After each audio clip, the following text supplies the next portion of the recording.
여러분, 혹시 동네 걷다가 이런 건물 보신 적 있으세요? 한 3층까지는 반듯하게 잘 올라가다가 꼭대기층에서 갑자기 누가 칼로 싹둑 잘라낸 것처럼 비스듬하게 깎여 있는 건물들요. 이게 무슨 예술 작품일까요? 아니면 요즘 유행하는 디자인? 사실 둘 다 아닙니다. 이건 바로 법이 만들어낸 아주 흥미로운 모양인데요. 오늘 이 시간에는 도시의 모습을 조각하는 보이지 않는 규칙, 사선 제한의 비밀을 한번 파헤쳐 보겠습니다. 네, 바로 이 질문으로 시작해 볼게요. 왜 우리 주변에 특히 주택가에 있는 건물들은 꼭대기가 저렇게 비스듬하거나 계단처럼 생겼을까요? 우리가 매일 보는 이 평범한 풍경 속에 사실은 아주 중요한 법과 돈의 원리가 숨어 있습니다. 자, 그럼 이 미스터리의 범인을 바로 공개하겠습니다. 이 독특한 건물의 모양을 만드는 주범은 바로 일조권이라는 법입니다. 네, 바로 이 일조권. 영어로는 right to light라고 하는데요. 건축법 제61조에 딱 정해져 있는 이 법의 핵심은 생각보다 아주 간단해요. 바로 내가 짓는 건물이 옆집의 햇빛을 가리면 안 된다는 거죠. 근데 여기서 진짜 중요한 포인트가 있어요. 이 법은 내가 햇빛을 잘 받기 위한 법이 아니라는 거예요. 오히려 남의 햇빛을 뺏지 않기 위해서 내 건물을 양보해야 하는, 어떻게 보면 굉장히 이웃을 배려하는 법인 셈이죠. 우리 모두 최소한의 햇빛은 누리면서 살자 하는 사회적인 약속 같은 겁니다. 그럼 이 일조권이라는 약속이 도대체 어떻게 건물을 사선으로 깎아내는지 그 구체적인 공식을 한번 들여다볼까요?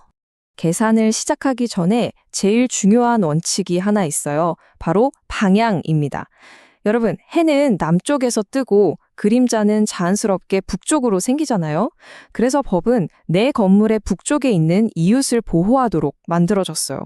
그렇기 때문에 모든 높이 계산은 다른 곳도 아니고 바로 이 정북 방향 대지 경계선, 그러니까 북쪽 이웃집과의 경계선에서부터 시작됩니다. 이 방향 하나가 땅의 가치를 완전히 바꿔놓게 돼요. 자, 이제 공식을 볼 시간입니다. 공식은 딱 두 단계로 나뉘는데요. 이 간단한 규칙 때문에 건물이 높아질수록 뒤로 물러서야만 하고 결국 우리가 보는 그 특유의 계단 모양이 만들어지는 겁니다. 공식은 생각보다 간단해요. 먼저 1단계, 건물 높이가 10m, 그러니까 보통 3층 정도까지는 북쪽 경계선에서 1.5m만 띄우면 돼요. 그래서 3층까지는 반듯하게 올릴 수 있는 거죠. 근데 문제는 10m를 넘어가는 2단계부터예요. 이때부터는 건물 높이의 딱 절반만큼을 경계선에서 떨어져야 해요. 예를 들어 건물이 12m 높이가 되면 12의 절반인 6m를 띄워야 하는 거죠. 16m 높이라면 8m를 띄워야 하고요. 이렇게 점점 높이 올라갈수록 더 많이 뒤로 물러서야 하니까 자연스럽게 건물이 사선으로 깎이는 모양이 되는 겁니다. 하지만 모든 땅이 이 공식을 똑같이 적용받는 건 아니에요. 어떤 땅이냐에 따라서 이 게임의 규칙이 완전히 바뀌기도 하는데요. 마치 게임 속 특수 아이템이나 지형 같은 거죠. 제일 안 좋은 시나리오부터 볼까요? 바로 남양도로의 함정입니다. 내 땅 남쪽에 도로가 있다는 건 반대로 북쪽은 이웃 땅이랑 딱 붙어 있다는 뜻이잖아요. 그럼 아무런 완충 공간 없이 북쪽 경계선에서부터 바로 사선 제한 공식을 적용받게 돼요. 결과적으로 4층 이상부터 건물의 뒷부분이 확 잘려나가면서 지을 수 있는 전체 면적, 즉 용적률에서 엄청난 손해를 보게 됩니다. 반대로 최고의 땅은 어떨까요? 바로 황금의 땅이라고 불리는 북형도로입니다. 내 땅 북쪽에 도로가 있으면 이 도로가 거대한 완충지대, 즉 버퍼 역할을 해줘요. 법적으로 도로의 폭만큼 이미 거리가 확보된 걸로 쳐주기 때문에 내 땅 안에서는 건물을 뒤로 물리지 않고 반듯하게 지을 수 있게 되는 거죠. 지을 수 있는 면적을 거의 손해 없이 꽉 채울 수 있게 됩니다. 이 버퍼 효과는 도로에서 그치지 않아요. 도로보다 훨씬 더 강력한 슈퍼 버퍼들도 있는데요. 바로 공원, 하천, 철도 같은 것들입니다. 이런 시설들은 보통 도로보다 폭이 훨씬 넓잖아요.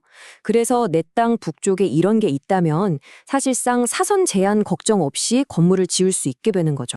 아주 큰 예외도 있어요. 바로 상업지역입니다. 주거지역과는 다르게 일반 상업지역이나 중심 상업지역에서는 땅을 최대한 효율적으로 써야 하니까 일조권 사선 제한이 아예 적용되지 않아요.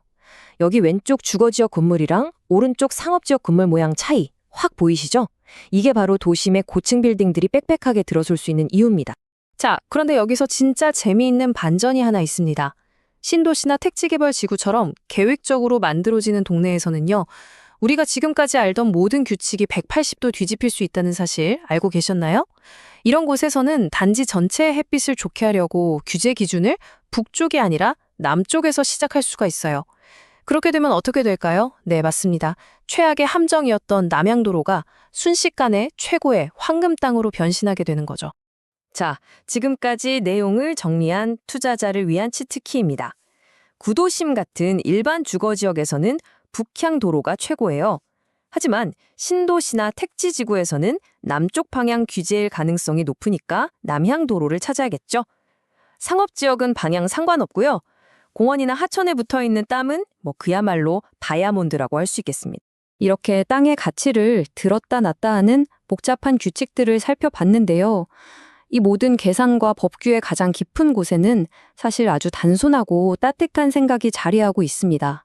바로 햇빛을 함께 나누겠다는 약속이죠. 다시 한번 이 모습을 보시죠. 건물에 잘려나간 저 모서리는 단순히 용적률을 손해본 게 아니에요.